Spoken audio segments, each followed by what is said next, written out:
Good morning students. बच्चों आज हम लोग पढ़ेंगे शेप्स के बारे में, ठीक है।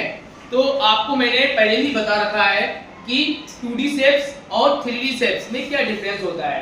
2D शेप्स किसे कहते हैं और 3D शेप्स किसे कहते हैं। मैंने बताया है कि जिन शेप्स में 2 डायमेंशन होती हैं, यानी कितनी डायमेंशन होती हैं, 2 डायमेंशन होती हैं, जैसे ब्रेथ और लेंथ। तो इस टाइप के शेप्स को हम क्या बोलेंगे बच्चे, क्या बोलेंगे, 2D शेप्स। तो अब बेटा आप खड़े हो जाओ। हाँ बेटा आप ये बताओ कि 2D शेप्स क्या होते हैं, what is 2D shapes and give me some examples of 2D shapes.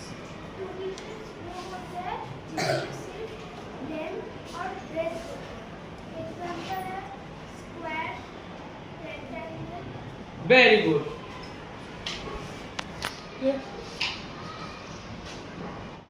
बच्चे आप ये बताओ कि what is 3D shapes.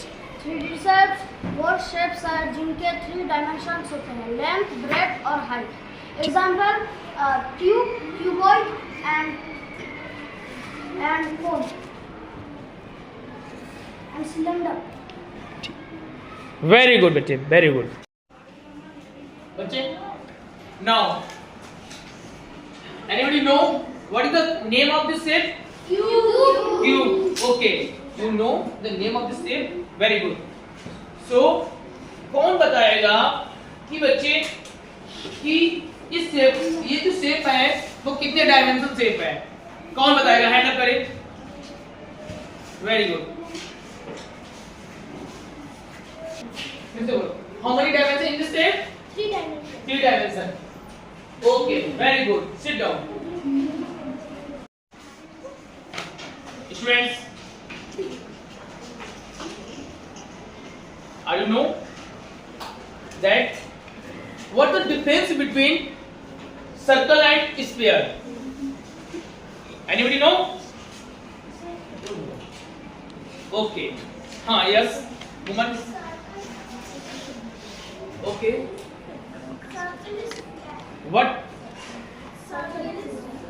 What is sphere? Round. Okay. Now, circle is a 2-dimensional shape, but sphere is a 3-dimensional shape. Okay, students, ये बताओ, ये मेरे पास एक बॉल है, आपको ये बॉल दिख रही है? बॉल दिख रही है?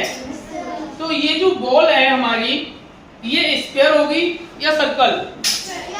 स्फीयर। हम लोग घर पे रोटी खाते हैं, अपनी मम्मा जो मेरी बनाती है ना घर पे, गोल गोल रोटी एकदम, हम लोग उस रोटी को उठा के देखना घर पे आके आप लोग कि बिल्कुल कैसी होती है, सर्कल के फॉर्मेट में होती है। हम उस रोटी को या उस चपाती को हम लोग क्या बोलेंगे, सर्कल। बट इसको क्या बोलेंगे, स्फीयर। इसमें देखो, यदि सोचो, एक बार दिमाग में सोचो कि स्फीयर में एक अंदर की ओर एक बीच में एक पॉइंट होगा, समझना। मान लो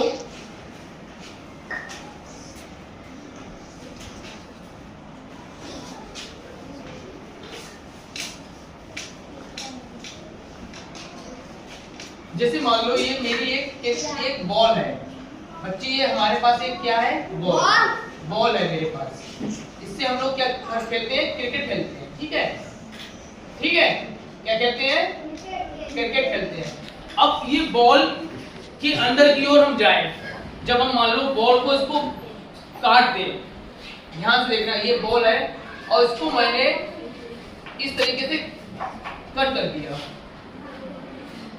ठीक है। तो बॉल का ये क्या होगा, एक सेंटर होगा अंदर की ओर, ठीक है। इस सेंटर से आप लोग देखो, ये इसकी हाइट होगी, क्या होगी बच्चे, हाइट हो जाएगी, और ये इसकी लेंथ हो जाएगी, ठीक।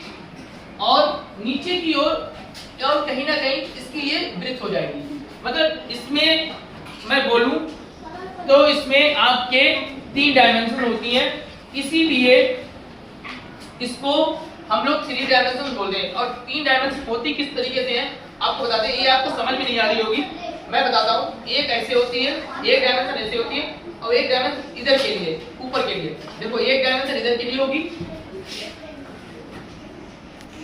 तरीके से समझो, इस तरीके से समझो। ये हो गई डायमेंशन, एक डायमेंशन इसकी ये हो गई यहाँ पे, ठीक है।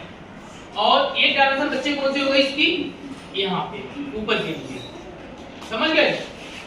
इस तरीके से इसमें 3 डायमेंशंस होती हैं बच्चे। कितनी डायमेंशंस होती हैं? 3। ओके।